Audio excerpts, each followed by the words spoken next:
and welcome to Something's Off with Andrew Heaton. I'm your host, Andrew Heaton, and I love you. The program is brought to you by the unextinguishable log from Taylor Fuels. There's nothing quite so irritating or embarrassing as going to the trouble of stoking a fire in your chimney only to have it suddenly crap out on you. There you are, fire-blazing living room all warm and toasty and smelling pleasantly of smoke, when your hearth suddenly starts getting performance issues. Maybe it's because your logs are past the expiration date. Maybe it's because you bought cheap Chinese logs down at the discount store. Either way, you're out of luck. Well, good thing Taylor Fuels makes the unextinguishable log. You can't put it out, no matter how hard you try. Toss water on it, hose it down with a fire extinguisher, or smother it with a lead blanket. That smoking chunk of superwood is not going out. You might as well shout at the fire to stop for all the good it'll do you. Put 3 or 4 unextinguishable logs in your fireplace and you've got a guaranteed piping hot hearth for hours. Going camping? Build your inferno with Taylor Fuels unextinguishable logs and you'll be telling ghost stories around a blazing conflagration which will not and cannot be stopped by mere mortals. Only time, and lots of it, can finally reduce it to harmless ash. I cannot stress enough just how difficult it is to put out one of these logs. Over the weekend, my producer Jennings and I lit one up and tossed it into a gun case. This morning, we opened it up and looked at that vacuum-sealed safe and pulled the log out. It looked like a regular old singed log, not on fire at all, as you might expect. But you know what? 20 minutes later, well after we'd forgotten about the experiment, that sucker burst into flames like a god-dang trick candle on the devil's birthday cake. So in summation, if you want a flaming hot log that cannot, I repeat, cannot, be prematurely extinguished by the likes of man, go buy yourself an unextinguishable log. The unextinguishable log from Taylor Fuels. We didn't start the fire, but we sure as hell can't stop it.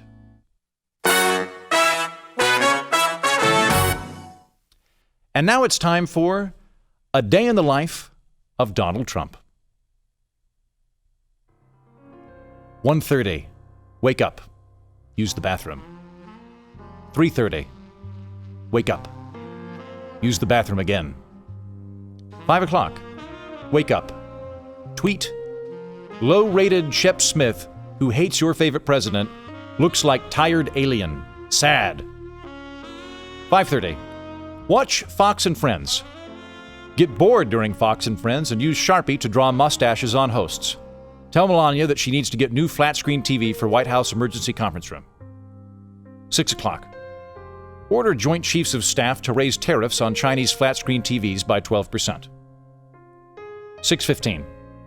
Listen to boring Joint Chiefs of Staff explain that they are not in charge of tariffs, that's not their job, some secretary handles that stuff, etc. Get bored and use a Sharpie to draw a mustache on Admiral Richardson. 6:30. Tweet, my suit coat is long because that's how George Washington Carver and other founders of our great country would have worn it! 6:40. Breakfast. 6 Egg McMuffins and a slice of cheesecake. 7 o'clock. Call Chancellor Angela Merkel and shout German noises until she hangs up.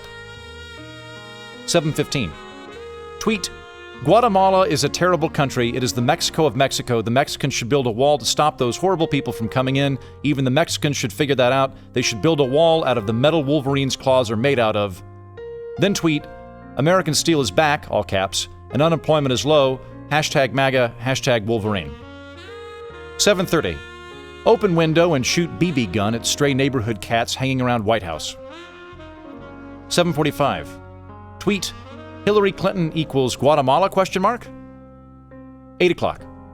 Take phone call from Ambassador John Huntsman and assure him that we will absolutely 100% meet to talk about important fusion developments in Russia. Will not cancel again. No way. Come over to the White House immediately. We will talk about Russian fusion program. 8:07.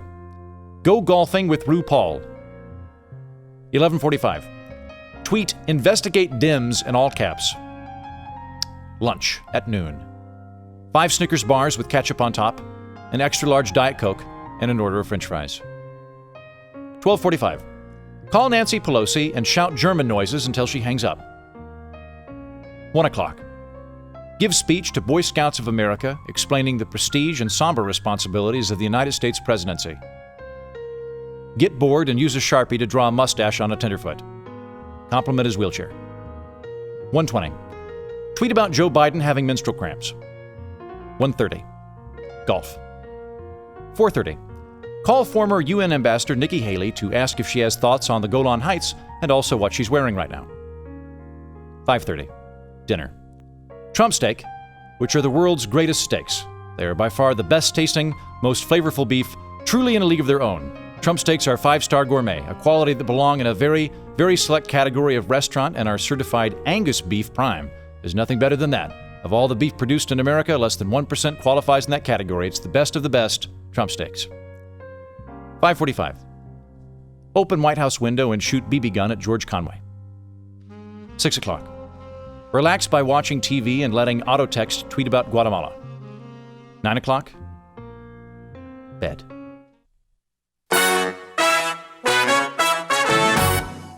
My guest today is Justin Robert Young. He is a funny man and a podcaster. He is the host of Politics, Politics, Politics, and for that reason, I have brought him on the program today to make sense of the Mueller probe, which is concluded. Hey, thanks for coming on.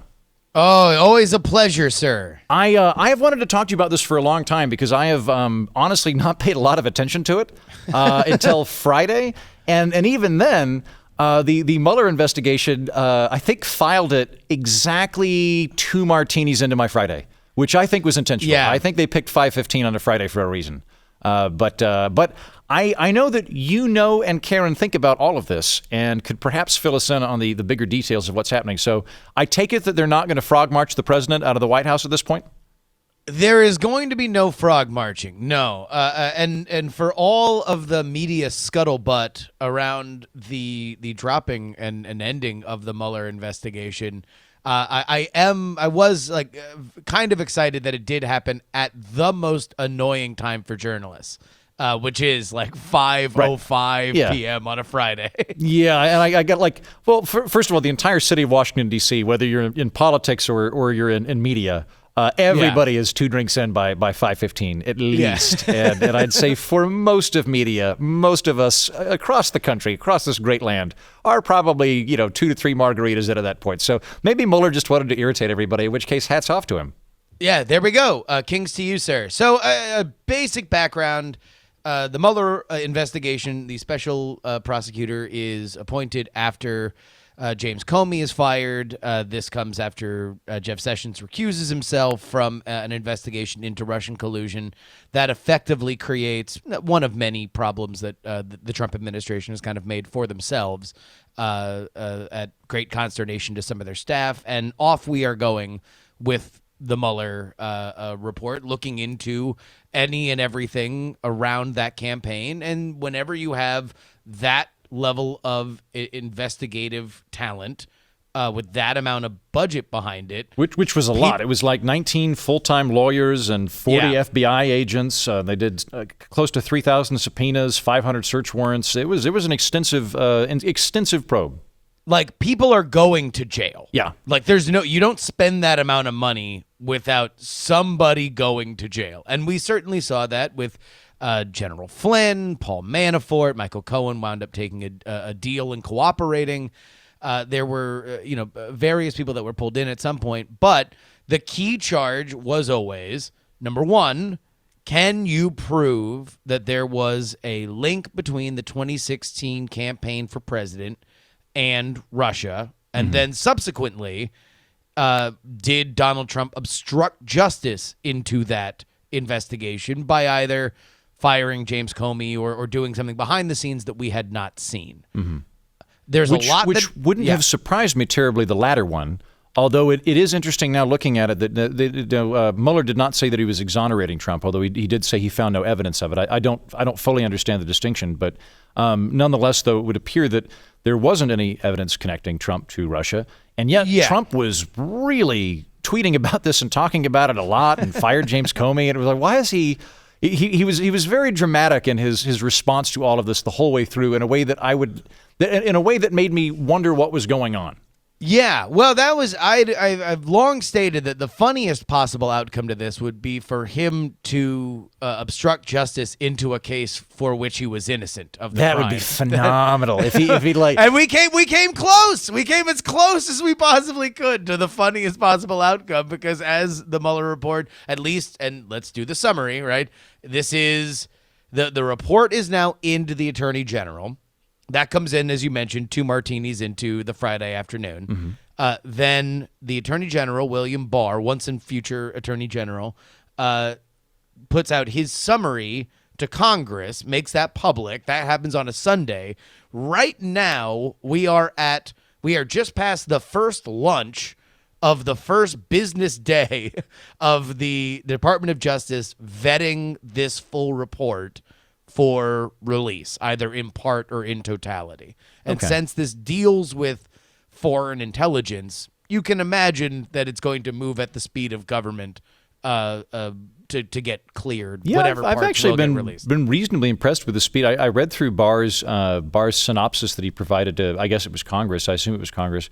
I read through the synopsis of it, and I thought that they'd done a fairly good job of plowing through that over the weekend. I think he probably even, I think he probably stayed at the office over the weekend. So thanks for doing that, federal servants. And then reading it too. I mean, there was a bunch of federal laws that I did not know that I can't claim, but it seems to me basically he went, we're going to release most of this, but there are certain things that we can't because they're related to a grand jury, and so there's a law prohibiting us from doing it, and we're going to talk to Mueller about what we should and shouldn't release. But it seemed like we're going to get that. There are howls coming, I find, particularly on Twitter, from release the document. Sure. And I'm like, I think they're going to.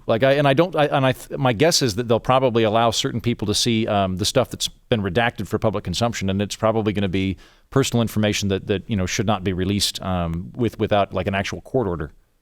Yeah, and look, for those of us who are old enough to remember some of like the Valerie Plame stuff of the early aughts, there's obviously a very high value that we should put on active investigations and foreign intelligence, and there's a lot of that on display here. If you're trying to investigate whether or not a secret relationship between the Kremlin and the Trump campaign existed, you're probably going to have to use most of the resources that you have in terms of your foreign intelligence.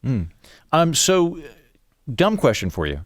The point of this was to determine if the Trump campaign, and if Trump specifically, had colluded with the Russian government in order to win the election. The people that have been indicted and are going to prison weren't actually indicted on that, were they? It was like the people that he said they're colluding with the Russians so far have all been Russians. The people working for Trump just turned out to be scumbags, but they weren't related to a Russian conspiracy?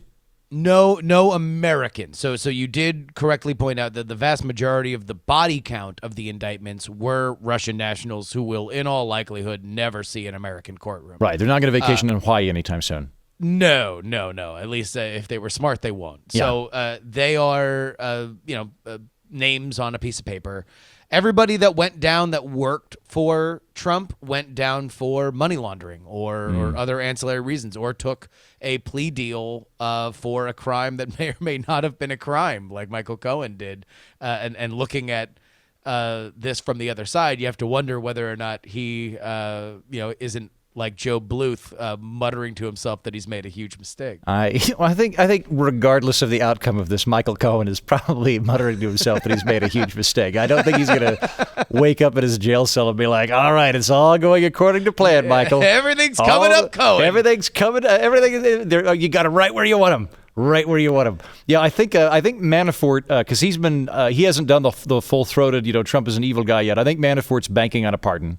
So Manafort might be rooting for Trump to lose this next election. That way he doesn't spend any more time in prison than he has to, because it's traditionally the last day of a president's term that they do all of their pardoning. I could see something like that going on. Yeah, and then although Trump has been a little looser with that. Trump has not been shy about using controversial pardons. I don't get the impression that Trump has ever been a nail biter at all. That he's sitting in any environment going, can I ask you something? do you think I should do this thing I'm planning on doing? Like, I don't think he's doing that, and it's certainly not, I know I can legally do this, but the precedent of my predecessors in the office have never done it, and I mean, who am I to buck the norms that are as much a part of the system as the leader? That's not happening. That could happen. It could be a slow news day at some point, and he'll pardon Manafort in order to get the attention back on him, or it could be that it's a hectic news day, and he pardons Manafort so that Manafort's not part of the news. Quite possibly, the machinations of what that eventually will be, I think we're going to see, because Manafort still faces additional sentencing. He got a fairly light sentence from the court in D.C., certainly far less than what Mueller had recommended, which was like 25 years, kind of a short death sentence, considering how old Paul Manafort is. Yeah. But we'll see. The top line here, though, is that this is about as positive a resolution for this entire debacle that Trump could have hoped for. I would think so. I would think that he had a very, very good Friday, given that actually, can you clarify, because Mueller went to some pains to say that while he had not found, in fact, I think I've got the quote. I'll go ahead and read it so that listeners can know what I'm talking about. He said, maybe I don't have it. Oh, I'm sorry. While this report does not conclude that the president committed a crime, it also does not exonerate him.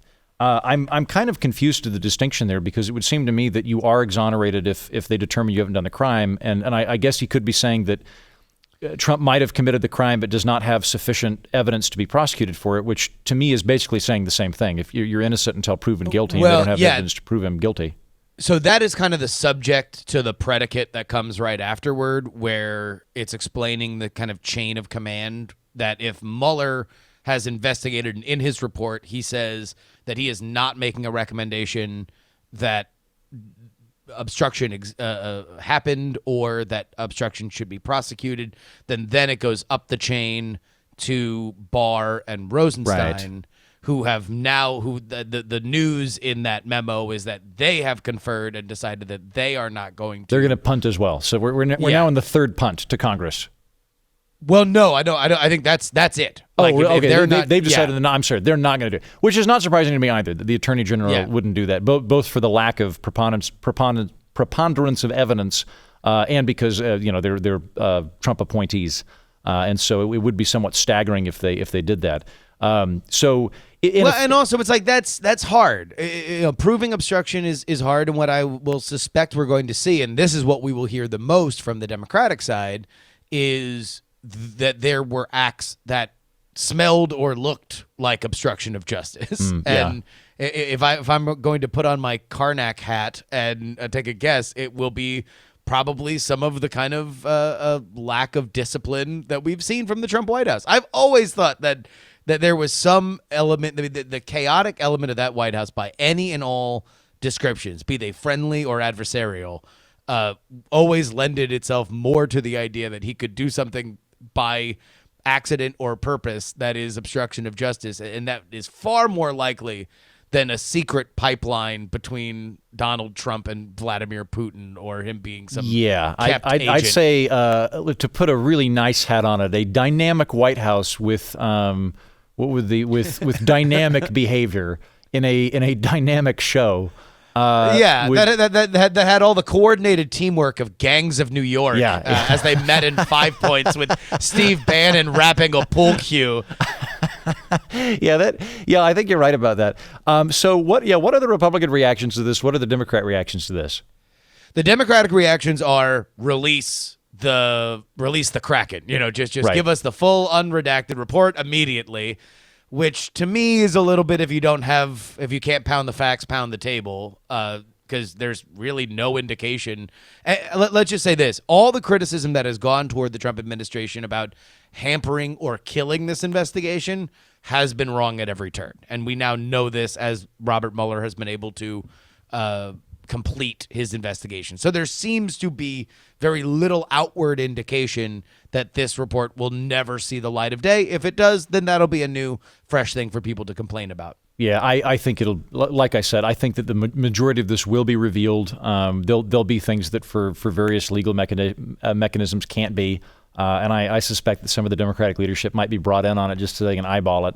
I don't think that there'll be anything odd there. Although even then, the kind of the reactions to it are, I think that a very, very significant chunk and a very vocal chunk of the Democratic Party viewed this not as a Russian collusion probe, but as the get Trump impeached on something probe.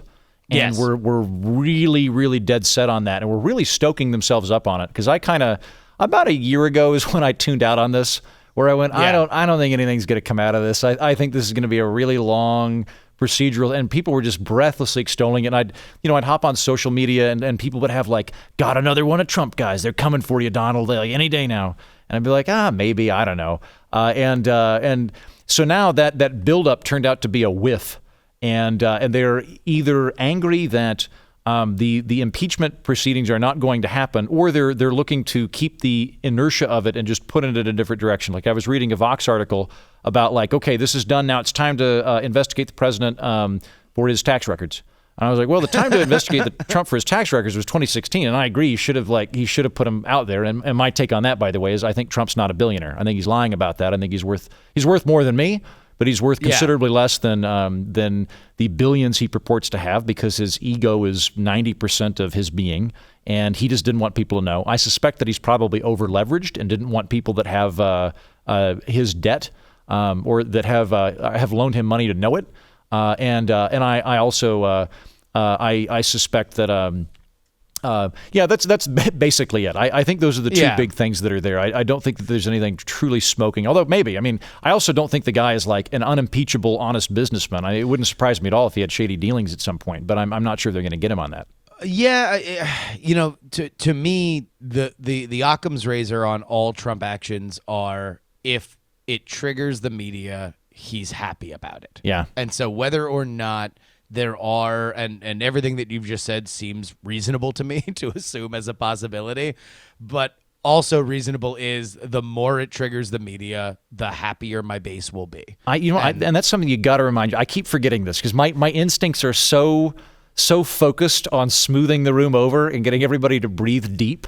And like, hey, guy, I know you don't agree. Have a milkshake. Why don't you sit down with me? We're going to talk about that's my whole thing is have a milkshake. Let's talk. And you're right. Trump has zero desire to smooth people over. He wants them riled up, and he wants the media to freak out all the time. So why on earth would he resolve things if it was going to make them mad? Well, and the other side of this is the Republican reaction, and I wonder whether, I don't believe they thought this was going to come back this positively for them. Every indication. You think Mike Pence went home and just wailed into a punching bag for 5.5 hours? Was like, damn it! I signed up with this guy. I thought I'd be president by March 2017. Here we are in 2019. Yeah, every indication was that they were preparing a counter report and that they were going to refute everything that they had. And the rhetoric certainly had been about Mueller's witch hunt and his 12 angry Democrats, which were referring to his investigative team. So when this comes out as positively as it did for him, you're seeing kind of I think the playbook sort of went out the window, and now the rumblings are, now we want to prosecute how this happened, how we went 2 years and digging up every ripped mattress tag violation that we could on the basis of what. I would feel that way if I were a staffer in the Trump organization or a staffer at the White House, and I had hired a personal attorney out of my own pocket. I would be really worked up about it. But that's not really that's more to do ultimately with tort reform and the way we have the judicial system set up. That's not something that's going to be righted by a counter probe. Although I suspect a counter probe might be the order of the day. Counter probe, but counter probe gets to that this is their ho ho ho, I have a machine gun now moment. Yeah. Where now Trump is cleared in terms of Russian collusion, the most outrageous possible mystery box. This totally transmogrifies the landscape kind of revelation that could have happened.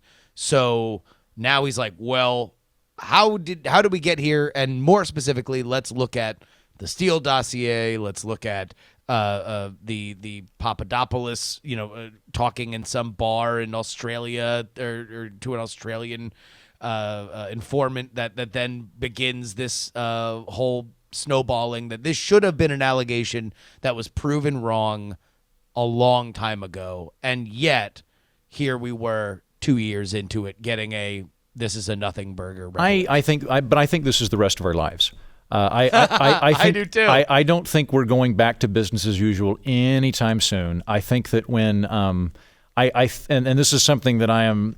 Let me back up. I think the best case scenario for Trump is that he is a chemotherapy for the United States that kind of burns out the more incendiary elements of it and hopefully kicks the presidency back down to just top bureaucrat rather than Messiah God King. I don't know that any of that will actually result. It might just be that we get the sickness from it. I suspect that, let's say Romney got elected back in 2012.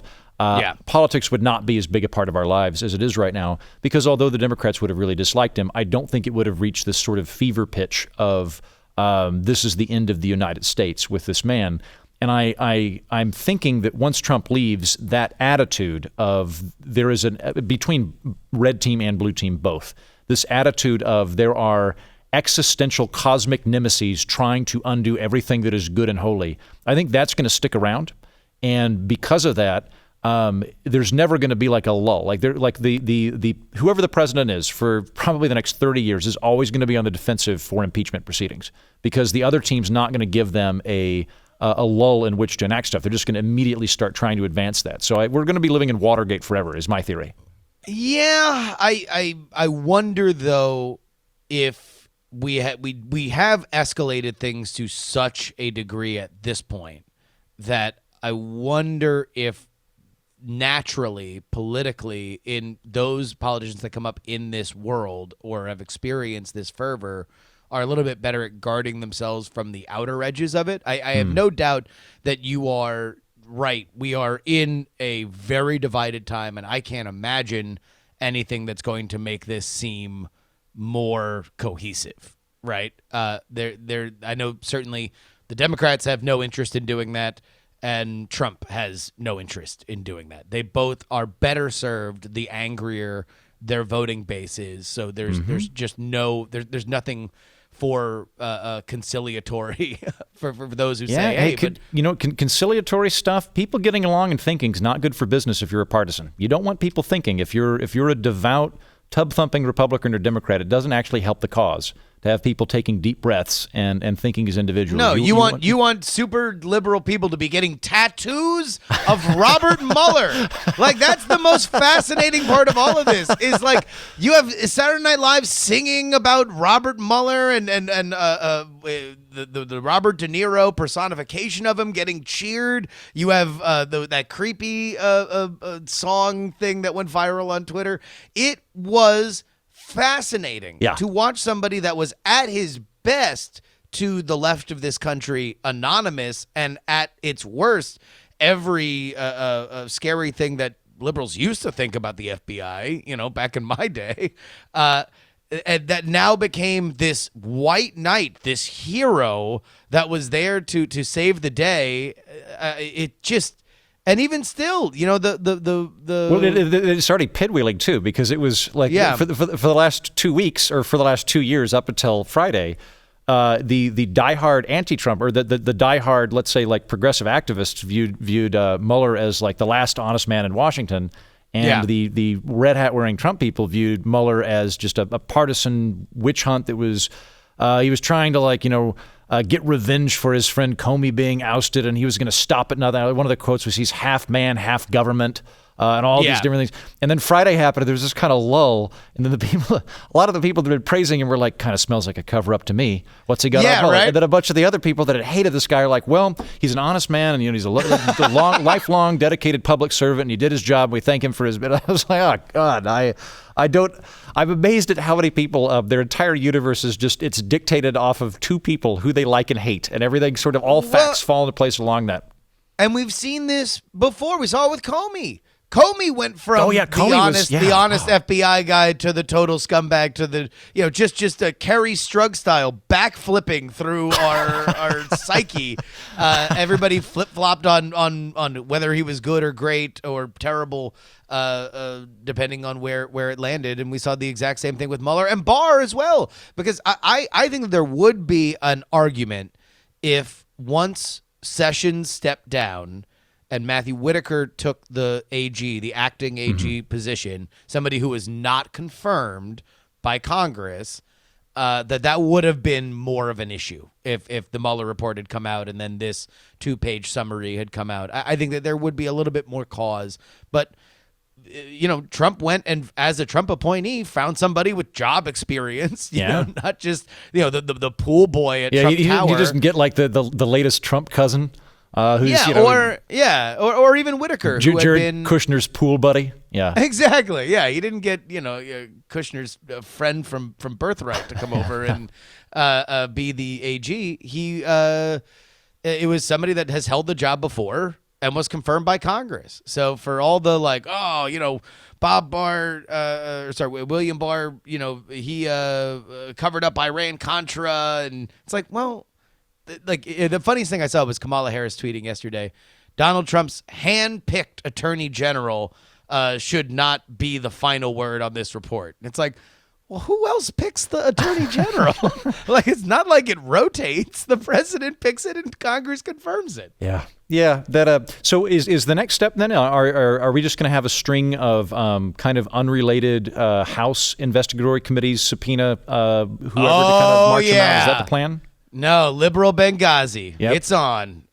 We are going to have 1 million House investigation panels, and they're going to try to bring as big of big a fish as possible. The attendance and viewership will dwindle, just like it did for Benghazi, and it will become less and less of an issue compared to 2020. And that's really what this is. To me, this is the public turning the page on Mueller. Whether it will still be an issue inside politics, but it has now officially, the idea of Donald Trump being impeached and removed was always going to be A1 over 2020. Now that that's realistically out of the picture, our gaze will naturally start to drift more toward the ongoing election that's already happening. Yeah, I think we're about to gear up for that full throttle. To back up a little bit, by the way, the Attorney General element you mentioned ago, Kamala Harris's comments. Were it up to me, I would very much be in favor of a constitutional amendment that would make basically take the judicial elements of the presidency and separate it into a different elected office. I'm going to call it the Judicator because I used to play not Star Wars, but I'm thinking of StarCraft. When I was in high school, we called it the Judicator. Yeah. And so probably the same election we do with the president, I guess. You'd elect the president who would do president stuff, and then you'd have the Judicator, and their whole job is to appoint judges and to appoint the attorney general. That's it. That's all they do. That way, if you're like, you know what, I'm hardcore pro-life or I'm hardcore pro-choice, great. You can vote for this person. They appoint the judges, and then you're free to use your rational mind to vote for the president rather than one of two specific issues. And then if the president gets indicted on something like this, there's a degree of separation because the attorney general is coming out of this kind of separate branch rather than out of the president's specific group of people. I think it'd be a good deal. Yeah, I think you're building a better system for a modern world. Thank you. And I think the larger question is whether or not misty-eyed compromise artists like you and I will ever just give up on the halcyon days of the past when we could all have a conversation instead of making a meme about some failure we had 20 years ago. Yeah, I'm not fully on board with the memes yet. Yeah, I think you're right about that. Well, so and then a final question for you: what is your emotional state after all of this? I think you're kind of, you seem to be perpetually glib, and you seem to take a certain I'm not going to say Schadenfreude from the country. You seem to take just a Schadenfreude from anyone involved in politics, and so you seem to be always kind of happy when someone else is getting snubbed a little bit because you can kind of point at them. So what's the emotional arc for you from, let's say, Friday morning through now regarding this? I am thrilled. I'm thrilled because it removes this very weird funhouse mirror lens that much of the country looked at politics through for a while, because again, think of the Mueller report as nothing other than this looming blue shell, right? That could have at any time just upset the apple cart. And now that that's gone, we can all agree about the topography. We can all just say Donald Trump is the sitting president who has X amount of approval. The following people are going to run against him. He is going to run for re-election in 2020, and now the question is, can anybody beat him? And nobody can realistically, outside of some crazy conspiracy, say otherwise. And for that, I am very grateful, because having otherwise rational human beings in political conversations or giving me feedback on the podcast say, well, you don't really think he's going to make it to 2020, was just always, because I couldn't say no. I'll say he wasn't. I didn't think he would. I think the moment he got elected president, or not the moment, I think the following morning when I sobered up, the first tweet I had was, I would like to congratulate President Pence on his forthcoming inauguration in April or whatever. So I didn't think Trump would. I also thought there was a distinct possibility that Trump would literally do it for 2 or 3 years and then just quit because he get bored with the job. So I was kind of. However, I'm not on that same kind of feverish, everything must be designed as a way to kind of snare him on a technicality. Like if he does something illegal, like I'm all for impeaching the guy for the record. In case anybody didn't pick up on this, I'm not a full-throated. I'm not a Trump fan. But I will say, this kind of mindset that we're going to try and trip him up on some kind of peripheral detail and then get him impeached on that. I'm like, that's like as bad as Trump has been for national discourse, trying to remove his sitting president in effect because we don't like him and doing it on a technicality with murky evidence. That is not a good way to do a transition in government, because then you've alienated a significant portion of the population. If you've got a smoking gun where you're like, he did this illegal thing, it is illegal, I can explain to you how it's illegal, and he did it, here's the evidence, 100%. Absolutely. But I think that there were a lot of people that just hate him so much that any mechanism by which he could be ousted, whether it's legal or not, would jump at the cause. I'll add too, I will just as kind of a broad reflection here, it's a good thing that the president of the United States didn't collaborate with Russians. Yeah, that's good, right? Are we all kind of happy about that, just for our country as a whole? That is objectively good news. Yeah. That there was no, and apparently, according to the Barr memo, the Trump campaign was repeatedly tempted or was offered information, and they did not. Yeah, great. They did not take it. Our democracy is that much more stable and more legitimate. Fantastic. I will almost guarantee that they didn't take him up on it because they were so disorganized. They just kept writing sticky notes, call back Russian, and they would fall off the fridge and they'd forget to do it. Just yakety sax is playing in the background the whole time. This was, and I now at least I get to say without a shadow of a doubt that I was right on this take, which is I always found the concept of collusion to be laughable in that any understanding of how ramshackle, chitty bang bang that campaign was, to the idea that there was some top-level master plan is insane. This is a campaign that ran through eventually had 4 people be their campaign head, the first of which had to step down because he couldn't handle things like not goon-handing a Breitbart reporter, which is insane. The other one, Manafort, was known to be a crook inside of the campaign, allegedly, according to reports. And the third team eventually got them to the White House. So what part of this constant revolving door of influence and leadership made anybody think that this was being guided by the hand of the Kremlin? That's ridiculous. This was not an Illuminati inside job. Yeah, and for folks at home that like me are not Trump supporters, he hasn't been exonerated of being a scumbag. The man's still a terrible person. Well, sure, but we can dislike him for things he's done. That's what I'm saying is there's plenty of reasons to dislike. I'm not a fan of the fact that he's a mercantilist. I'm rather bothered that we have a mercantilist in the White House. There's lots of reasons to dislike him. So I feel like it's been interesting watching the national mood after this, where I think overall good that the president's not collaborating with Russians. Let's move forward, and if you really hate him, yield a good candidate that everybody can can get behind to beat the guy. So sure. We'll see. Although I will say, and this will be the last thing, is that I I do think historically, the Democratic Party will look back at this moment and specifically how hard they leaned into this, and the fact that no matter what, whether or not you liked Donald Trump, he is probably the most liberal Republican president that has been in a very long time. He certainly seemed more open to talking and compromise than we had seen in the past. He seems very obsessed with making the grand deal, being the guy who does the thing, as long as he gets what he wants. And I wonder whether or not there is a little bit of a hangover now in saying, like, man, we definitely burnt 2 years where we could have done something behind the idea of, well, we don't want to lose our position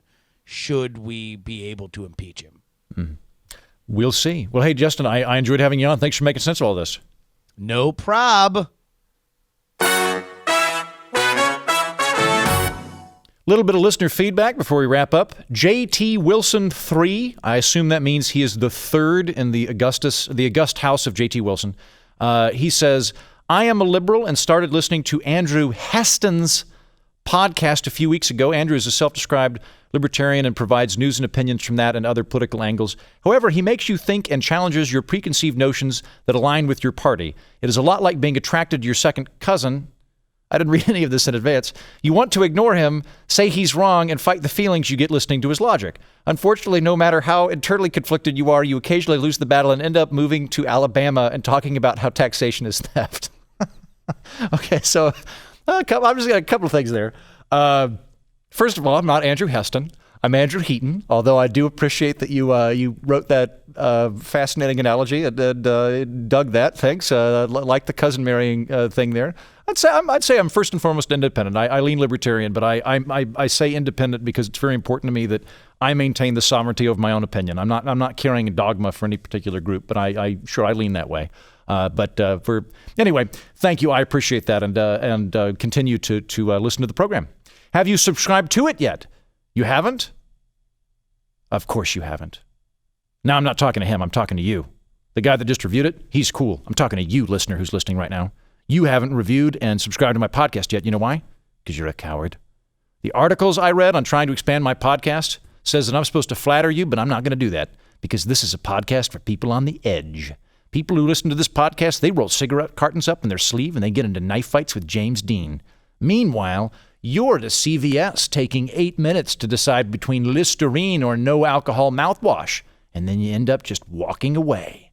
Well, walk away, you yellow-bellied podcast guzzler. You disgust me. I don't want your subscription.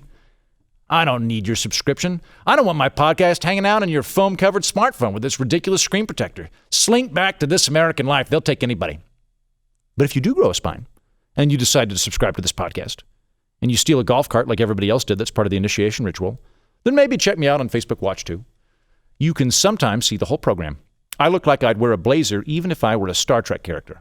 Remember, you can always tweet me at Mighty Heaton or Facebook me at facebook.com/Mighty Heaton, or even email me by subscribing to my newsletter at mightyheaton.com and just replying when I send it out on Fridays, even though I didn't last Friday because I got busy.